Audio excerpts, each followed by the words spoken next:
एक शाम प्राची टीवी पर सीरियल देख रही होती है। तभी उसकी सास वहाँ आती है। अरे सीरियल में तो ऐसे मग्न है जैसे आज रात का खाना पड़ोसी आकर बनाएंगे। मुझे पता ही नहीं था आपने अपने बेटे की शादी पड़ोस में भी की हुई है। हैं? मतलब? मतलब इस घर में सारा काम बहू ही करती है, आप तो सिर्फ खर्राटे मारती हैं।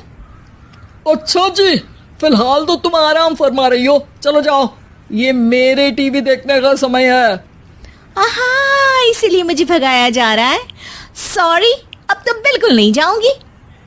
प्राची की इस बात पर दोनों सास बहू के बीच टीवी रिमोट के पीछे बच्चों जैसे छीना झपटी शुरू हो जाती है, जिसके बीच श्लोक भी काम से घर वापस आ जाता है। आज मेरी चूहे बिल्ली की जोड़ी किस बात पर झगड़ रही है?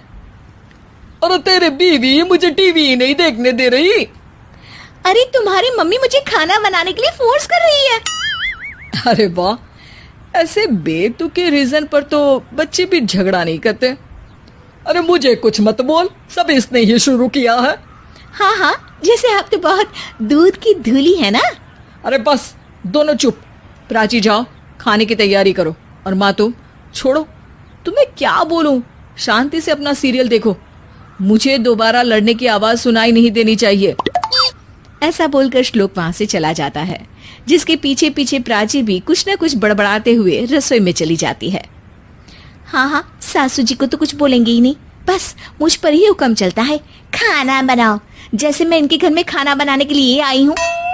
इसी तरह शाम बीतती है और रात को श्लोक और प्राची की सास खाना खाकर सोने चले जाते हैं, लेकिन प्राची गुस्से में कुछ खाए बिना काम में ही लगी रहती है।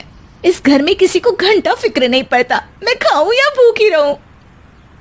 प्राची कुछ देर के लिए रसोई से बाहर जाती है और जैसे ही वापस आती है तो वहां दूध का भरा ग्लास देखकर हैरान रह जाती है।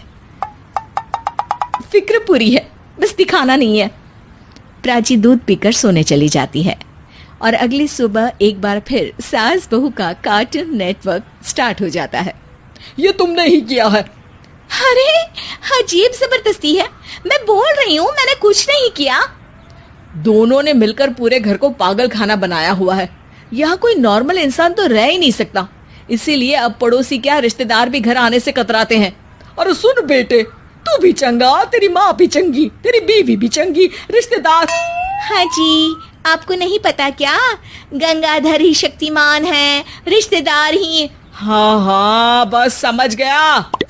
कभी जानवरों जैसे लड़ेंगी तो कभी जुगलबंदी करेंगी।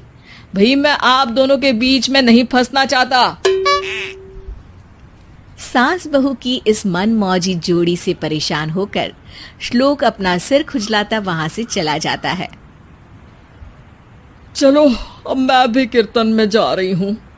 इस पर जैसे ही सास कमरे में अपना पर्स लेने जाती है तो वहां नाश्ते की प्लेट रखी देख मुस्कुराने लगती है और नाश्ता करके घर से बाहर निकलते हुए कुछ पैसे टेबल पर रख जाती है, जिसके कुछ देर बाद सिलेंडर वाला घर आता है।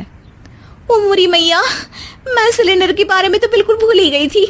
घर खर्च के सारे पैसे भी मम्मी के पास है और श्लोक से बोला तो उल्टा 4 बात सुनाएंगे। प्राची ये सोच ही रही होती है कि अचानक उसका चेहरा चमक उठता है और वो घर में आकर इधर उधर देखने लगती है।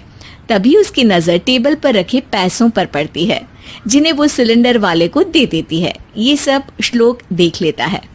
अच्छा बेटे, इतना बड़ा घोटाला, सबके सामने मैं तेरी दुश्मन और पीठ पीछे तेरी मेरी यारी। इस पर श्लोक एक प्लान बनाता है और शाम को सब एक साथ बैठे होने पर बोलने लगता है। माँ, तुम दोनों की बहुत लड़ाई होती है, इसलिए मैं सोच रहा हूँ कि प्राची को उसके घर छोड़ाऊं, इससे वो भी खुश रहेगी और तुम भी। अचानक श्लोक की ये बात सुनकर सास बहू शौक से उसकी तरफ देखती हैं। अरे ऐसे कैसे घर छोड़ाओगे, मुझे कहीं नहीं जाना। अरे तुमने बोला नहीं पर मैंने सुन लिया, तुम्हें मम्मी के साथ रहना अच्छा नहीं लगता, मुझे पता है। अरे वाह, अरे जब बहू खुद कुछ काम बोले तो वो तुझे सुनता नहीं, और अब जो इसने बोला ही नहीं वो तू समझ गया।